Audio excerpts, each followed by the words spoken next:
Daily po ba ang sugar monitoring? Kapag nag-i-insulin, yes, dapat daily. Kung nagagastusan kayo, well, pwedeng once a day. Pero kung kaya naman, twice a day, much better.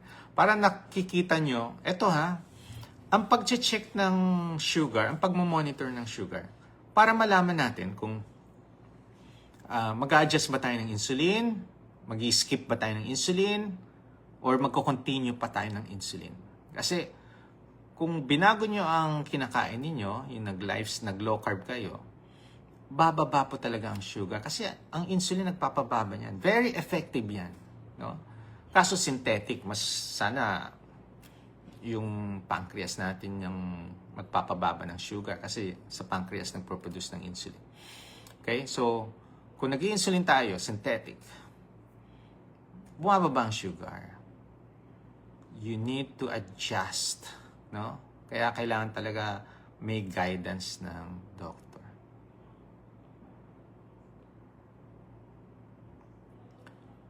Doc, bakit kaya bigla nababa sugar ng mister ko kapag naglo-low carb? Nakain siya ng kanin kaya di na maka-low carb.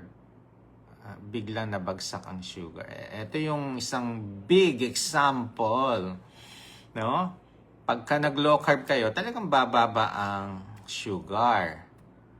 Pero kailangan mag-adjust din kayo sa medication. So, doktor lang po ang pwede ha. Consult your doctor. O kaya magpa-consult kayo sa akin kung gusto niyo.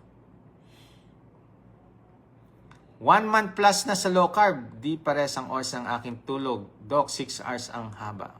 Okay na yan, 6 hours. Okay?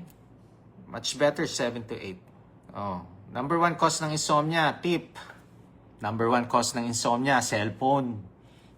Doc, napupuyat ako kakanood ng video nyo. Naku po, ako pa yung cause ng insomnia.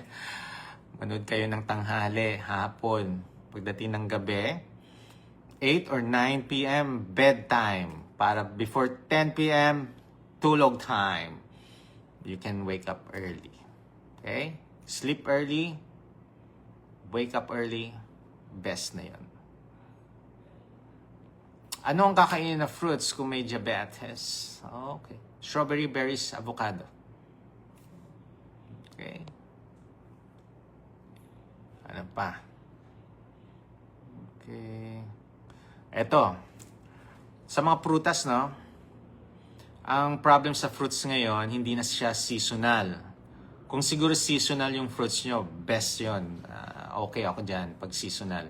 Pero pag hindi seasonal, whole year round meron, mag-ingat. So, paano nyo malalaman kung kakain pa ba kayo ng prutas na to?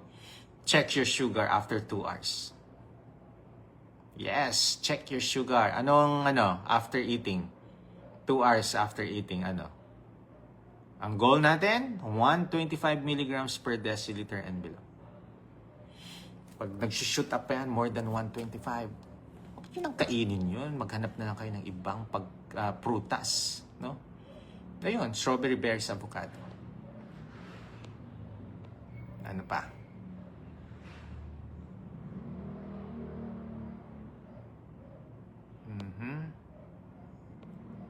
Okay. Paano pababain ang BUN? Nako. Mataas ang BUN at creatinine. So, definitely, it's either CKD na yan or pwedeng dehydrated. So, tandaan ninyo, no? Pag first time na mataas ang BUN and CREA, ayusin nyo na agad yung fluids ninyo. Baka dehydrated kayo. Kasi, kung hindi nyo address yung fluids ninyo, hindi talaga bababa ang BUN CREA. So, pwedeng too much protein na rin. Or dehydration. So, you need to adjust. Consult agad yan. Okay? Ayan. Ano pa?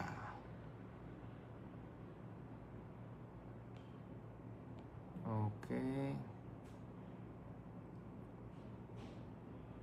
Paano ang ratio ng fluid intake per day in relation to your weight? Ang galing ng question. Nako, paano ba yan? Kino-compute ko kasi ang fluid intake nyo per day based on your weight. Based on your weight. Kaya, magpa-consult kayo para may compute ko yan. Sa dami, ano? Pero may mga lectures ako dyan. Be patient. Hanapin nyo yung regarding sa fluids. Meron ako dyan, computation. Ano nyo yan. Gigets nyo.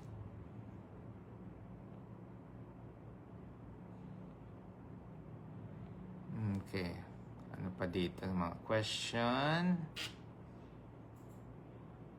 Doc, matagal na ako nag-intermittent fasting, 16-8 method. 5 years na po. Sabi niya nagkaka-ulcer. Hindi. Hindi po nagkaka-ulcer. Usually, no, nagkaka-ulcer pagka merong bacterial infection. Ito yung H. pylori. Nagkaka-ulcer kapag high carbs pa nga yan eh. So, pagka nag-o-open yung sphincter na nag-divide ng esophagus at saka ng stomach, yung acid lumalabas. So, yun ang pwedeng mag-cause ng sugat. Okay? Hindi po yan hindi yung tagal ko nang nagka-ulcer. Pero wala. Doc, stroke ako for 4 months na. Telmisartan, clopidogrel, aspirin. Matagal pa po kaya mas stroke? Ano po? Anong question yan? Consult na lang po. Hindi ko naintindihan yung question.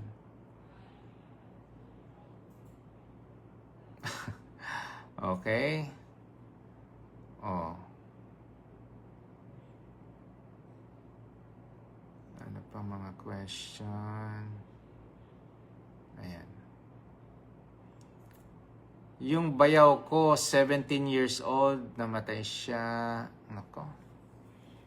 Condolence po, no? Doon sa 17 years old, ang bata. 800 ang sugar. Ako po, pang-artista. Sa Milby nga, 520 plus eh. Ang sugar. Eto, 800. Nako. Sana naagapan natin. Alam niyo, isang way para malaman nyo na may mga health condition, may diabetes kayo. Pagka nagtipon-tipon kayo, ilabas nyo yung glucometer. Ilabas nyo. Alam mo, na lamang ko, ang brother ko, ang taas ng sugar. Imagine mo, nag-400. Ano lang yun ha? Pumunta sa bahay, nagsalo-salo, kainan sa bahay, tapos naglabas ng glucometer, check lahat. Check na yung mga sugar. No choice, no? Andyan na, para siyang So, nung check lahat, doon lang nalaman na 400 ang kanyang sugar. Buti na lang. Andun ako. Okay. So, in-advise ko na siya, binigyan ko ng medication, kasi definitely, hindi ko ma-monitor yan. Mangyayari dyan, self-sufficient dapat. Ikaw mismo magbabago. Kahit na anong advice mo, pagka ang pasyente ayaw mag-adjust, wala tayong magagawa. Kasi katawan niya yun. Pero sumunod, nag-less siya ng carbohydrates. Okay? Hindi siya perfect, but ngayon, controlled ang sugar. Diba? Maganda yun. Hindi tayo nabibigla. Ano bang complication ng diabetes? Complication? Stroke. Kahit normal ang BP ninyo, na-stroke kayo pagka uncontrolled ang sugar. Heart attack. Blindness. Amputation. Napuputulan ng paa. Bakit? Nangingitim. Kaya ingatan nyo yung mga paa ninyo na masugatan. Baka within 24 hours mangitim. Putol yan. Bawal po ba ang wheat bread sa mataas ang sugar at triglyceride? Yes po. Alam niyo paano ko nasabi yan? Kayo rin, masasabi ninyo na out ang wheat bread. Check your sugar 2 hours after eating wheat bread. Check nyo. Kita nyo ang taas ng sugar niyo. Doon sa mga diabetic. Pero kung doon sa hindi naman diabetic, check nyo pa rin. Kung above 125, ibig sabihin nag-spike talaga ng sugar.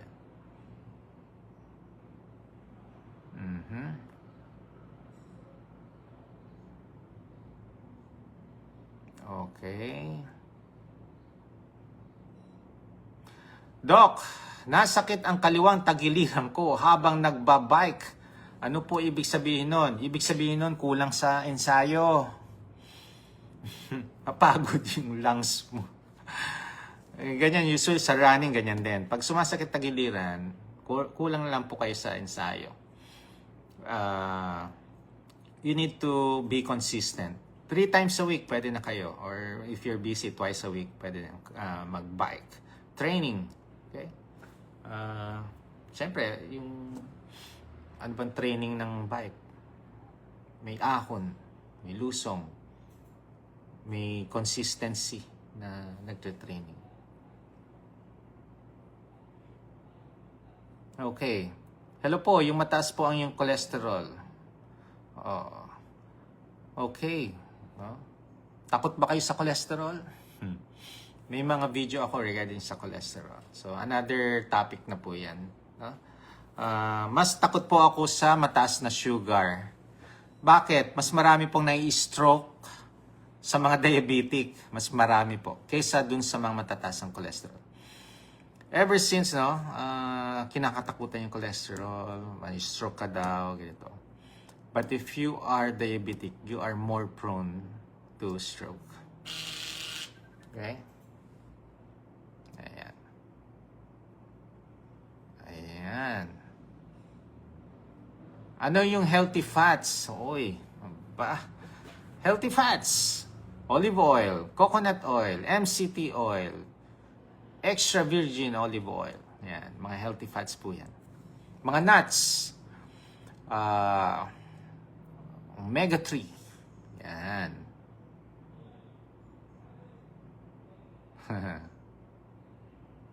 Ayan. Okay. Hi, Doc. Mula nung nag-45 ako, lagi na lang constipated. Ano dapat gawin? Okay. If you're constipated, 3 lang ang gagawin ninyo. Ayusin nyo yung fluids.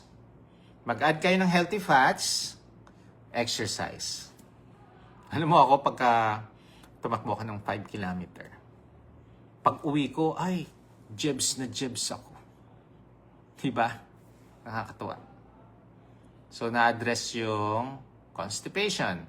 Yung iba, nung nag-add sila ng healthy fats, extra virgin olive oil, MCT oil, gumanda daw ang kanilang bowel movement. Okay? So, yun lang yung ano. Okay. Para saan ang milk kapag tumatanda? Bakit tayo nagmi-milk? Actually, you don't need milk. Paano? Ito, bakit nagmi-milk? Dahil daw sa bones. Okay, much better do resistance exercise. Doc, senior na ako, elderly na ako. Kailangan ko bang magbuhat? Alam nyo ang pagbubuhat, wala pong pinipiling edad. Kung gusto nyong lumakas ang inyong mga buto, do some resistance exercise. Aba, ako nga, hindi ako active nung kabataan ko. Wala, hindi ako active. Ngayon lang ako nag-active. Nag-gym, nagbabike, nagra-run. Ayun lang. No? 51 na ako. Hopefully, pagdating ko ng 70, 80, nagbubuhat pa rin ako. Okay. Intermittent fasting lang kung gusto nyo lumit tiyan nyo. Yes! Totoo naman yan. Hindi ka kumakain, no? Pero, ang fasting, alam nyo, very easy to do when you do low carb properly. Kaya yung mga patient ko, tinatanong nila, paano mag-fasting? Alam nyo, ang fasting, huwag nyo nang problemahin yan. When you do low carb properly, eto, gawin niyo, fasting will follow. Domino effect yan.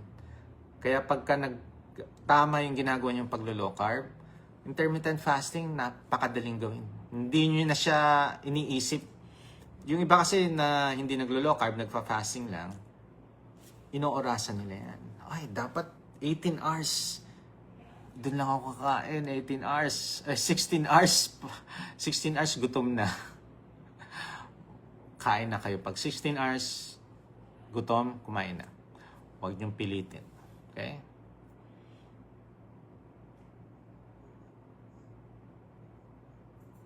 Okay. Doc, bakit ang iba, once tumaas ang sugar, nabagsak ang katawan? Yes, may effect yan sa katawan natin. Ako almost 5 years na nainom, hindi na payat. Consult, alamin natin bakit hindi kayo napayat. Titingnan natin mga laboratory, tapos aalamin ko ano ang lifestyle ninyo. Dun sa mga hindi naglo-low carb, yung electrolytes, pwede nyo pong i-take. Yes, safe po yan.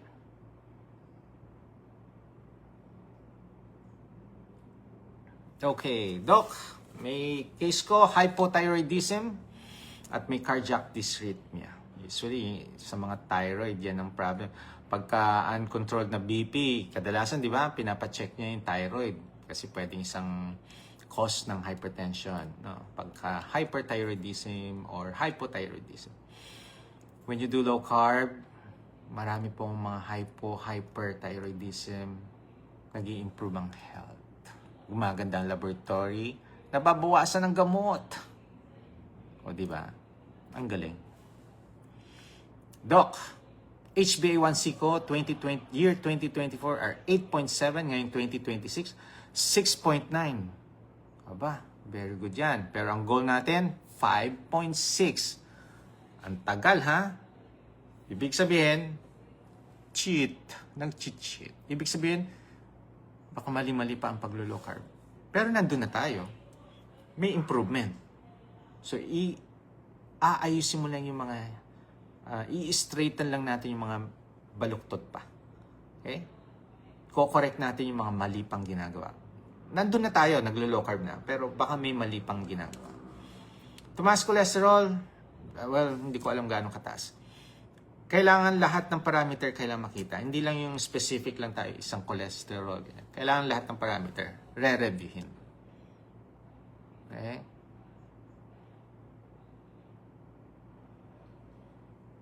Ano pa? Okay. Diba? Ang daming mga nanonood. Doc, paano naman kung gusto mag-gain ng weight pero mag-reverse ng diabetes? Yes, pwede rin. Aba? Dun sa mga nagpa-fasting, 12 hours muna. Kung underweight na tayo, underweight, malnourished. Kasi the more malnourished you are, the more pwede kayo magkasakit. Anong mga sakit? Viral infection, bacterial infection. May dumaan lang na may sakit sa'yo, pwede kang mahawa. Dahil pagka underweight, mas mababa ang immune system. So, you need to gain weight. Paano? Eat 3 times a day. 12 hours fasting muna. Huwag kayo mag-worry. Pagka na-reach na natin yung goal weight natin, pwede nyo nang ibalik yung fasting. Then, you add healthy fats. Do some resistance exercise to increase your metabolism.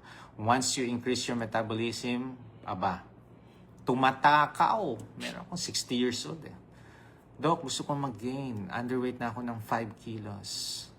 Okay, itong gawin nyo. Resistance. Doc, 660 senior. Kailangan ko ba magbuhat? Well, kung gusto nyo mag-increase ang metabolism ninyo, kailangan nyo magbuhat. Hindi naman parang kay Heidelin Diaz. Okay? Kung ano lang kaya nating buhatin. Do resistance exercise. After 3 months, nag-gain siya ng 7 kilos. Pa, 3 months yun 7 kilos. Di maganda, nag-gain siya. Okay. Be patient. May iba, it took them 1 year bago nila na naging satisfied sila dun sa weight gain nila. Okay? Mahirap mag-gain talaga ng timbang pagka naglo-low carb. Pero, pwede. Okay? Yes, pwedeng kumain po ng red meat kung mataas ang uric acid. Alam niyo yung gagawin nyo? Mag-low carb, strict low carb kayo. May marami na akong patient, nag-i-steak sila. Chronic gout sila, pero nung tinanggal na nila yung mga carbohydrates, hindi sila inatake ng gout. Okay? So, Sa mga may diabetes po dyan, sa mga may kilala nyong diabetic, sa lahat ng kilala nyo na may mga health condition, pakishare itong live na to para magkaroon sila ng idea na they can do low carb safely with the guidance of a physician. Kasi mahirap mag-low carb kayo, tapos walang nagga-guide kasi mahirapan kayo eh. Hindi nyo alam. Pag may nararamdaman kayong discomfort, anong gagawin? Hindi nyo alam. Mas maganda may nakamonitor din sa inyo. Okay? So, if you want to improve your health, first gagawin nyo, make a goal. Anong goal ninyo sa buhay? Anong goal nyo sa health condition ninyo? Hahayaan nyo na lang ba? May isang nagtanong, may pag-asa pa ba akong gumaling? Aba, habang may buhay, may pag-asa. Huwag kayong walang gagawin. Kailangan may gagawin kayo. Ang unang gagawin ninyo, make a goal. Then start na tayo dyan. Do low carb. It will address your inflammation. Do fasting. Yan ang road to youth. Fountain of youth. Fasting. Exercise. Strengthen your body. Your heart, your liver, your brain, all your organs, strengthen it. Doing strengthening exercise, cardio exercise. Sleep. Drink your fluids. Be the best version of yourself. When you adapt to this lifestyle, a whole body, a whole new, a healthier you will evolve. Ingat po kayo dyan. God bless. Bye.